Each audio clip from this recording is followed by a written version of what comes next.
اور اہل علم کی بات آئی تو الحمدللہ مختلف علماء نے اس میں جو کوششیں کی ہیں مختلف انداز سے،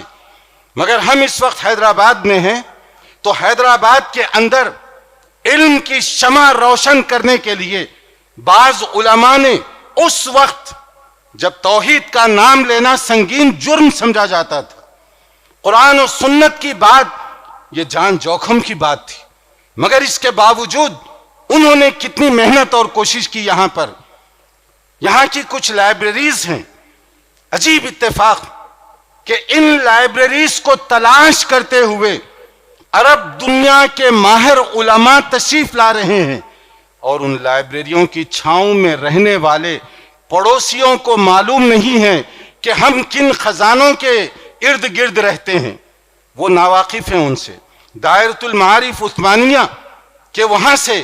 جو علم حدیث کا خاص طور پر کام کیا گیا، بہت کم لوگ حیدرآباد کے رہنے والے اس سے واقف ہیں۔ باہر کے معزز علماء ان لوگوں کا نام عزت اور احترام سے لیتے ہیں کہ آپ اور دائرۃ المعارف کے قریب کے رہنے والے، گویا ان علاقوں کے قریبی رہنے والوں کا بھی عزت سے نام لیا جاتا ہے۔ روضۃ الحدیث، اس کے ارد گرد پائی جانے والی قبروں کے بارے میں تو لوگ جانتے ہیں، مگر ایک عجیب و غریب اتفاق، مدینہ منورہ کے ماہر حدیث کے پروفیسرز وہاں سے تشریف لائے تلاش کرتے ہوئے کہ رین بازار کہاں ہے حیدرآباد میں، روضۃ الحدیث کہاں ہے۔ اب جب ان کے جو ذمہ دار کے پاس پہنچے، انہیں بھی معلوم نہیں تھا ہماری لائبریری میں کوئی ایسی کتابیں بھی ہیں جن کی تلاش میں مدینہ یونیورسٹی کے پروفیسر تشریف لائیں، کون سی کتابیں چاہیے آپ کو؟ اور پھر اس کے بعد کیا ہوا وہ ایک الگ داستان ہے، لیکن میں بتا یہ رہا ہوں جس کے پاس چابی ہے لائبریری کی، اسے بھی نہیں معلوم تھا کہ اس میں کون سے ہیرے موتی اور جواہرات ہیں جن کو دیکھ کر لوگ وہاں سے تشریف لا رہے ہیں۔ اور اسی طرح مکتبہ سعیدیہ اور مختلف جو مکاتب ہیں حیدرآباد کے اندر، جو علم کا کام کیا گیا، اور شاید بعض لوگوں کے لیے ایک عجیب سی بات ہوگی، انگریزی زبان کے معتبر ترجمہ قرآن کی ابتدا حیدرآباد سے ہوئی، اور یہیں سے ان کا وظیفہ جاری کیا گیا، اور یہیں کی کوششوں کے نتیجے میں پہلی مرتبہ محمد پکتال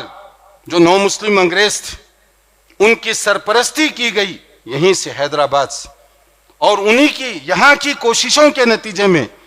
انگریزی قرآن مجید، انگریزی زبان کا جو ترجمہ ہے، پہلا قرآن مجید اس کا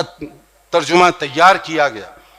لیکن بہت کم حیدرآبادی ہیں جنہیں معلوم ہے کہ آپ کی علمی شناخت کیا ہے، آپ کی آئی ڈی کیا ہے، آپ کی عظمت کیا ہے۔ اور اسی طرح ذرا باہر نکل جائیے تو مختلف احادیث کے جو ترجمے کیے گئے، کس طریقے سے ترجمے کیے گئے۔ وقار آباد کوئی بہت زیادہ دور نہیں ہے، لیکن وہاں سے حدیث کی کتابوں کے کتنے ترجمے شائع ہوئے اور دنیا اس سے کتنا فیض اٹھا رہی ہے۔ اور ذرا آگے چلے جائیے، حدیث کی معتبر ترین کتابیں ترمذی شریف، تحفۃ الاحوذی، علامہ عبد الرحمن مبارک پوری رحمت اللہ علیہ، مبارک پور یو پی کا علاقہ، اور وہاں ان کا نام اس وقت حدیث کے ماہرین بڑی عزت اور احترام سے لیتے ہیں، لیکن جس وقت علامہ مبارک پوری رحمت اللہ علیہ حدیث کی یہ شرح لکھ رہے تھے، عربی زبان کی معتبر ترین شرح حدیث کی ترمذی کی یہاں سے تیار ہوئی، اور پھر جب وہ لکھ رہے تھے شاید ان کے گھر میں چراغ جلانے کا بھی انتظام نہیں تھا، مگر انہوں نے دنیا کو علم سے روشن کر دیا۔ دنیا ان کا نام عزت و احترام سے لیتی ہے اور انہیں امام کہہ کے پکارتی ہے۔ عون المعبود، ابو داؤد کی شرح عربی زبان میں جو لکھی گئی، علامہ شمس الحق عظیم آبادی، بہار کا علاقہ، لیکن کس طریقے سے انہوں نے حدیث کی خدمت کی اور کس طریقے سے انہوں نے یہ کام کیا۔ اور یہ فہرست اس طرح سے بہت طویل فہرست ہے، بلکہ ماضی قریب کے اندر مشکات کا مرآت جو اس کی تشریح کی گئی اور اس کی جو شرح کی گئی، ان کے اپنے فرزند، انہوں نے جو بات بتائی بہت غور طلب، کہ ہمارے علماء نے اپنی بے سر و سامانی کا شکوہ اور شکایت نہیں کی، بلکہ کن حالات میں رہتے ہوئے انہوں نے یہ کام کیا۔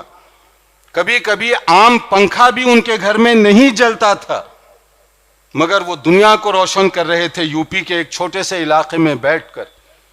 دنیا ان کے علم سے فائدہ اٹھا رہی ہے، اور کئی موقعوں پر اس وقت کے بڑے محدث علامہ ناصر الدین رحمت اللہ علیہ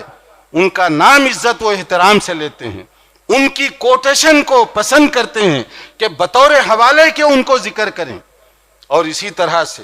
اور جو نواب صدیق حسن خان رحمت اللہ علیہ، جبکہ حدیث کا نام لینا بھی عجیب تھا،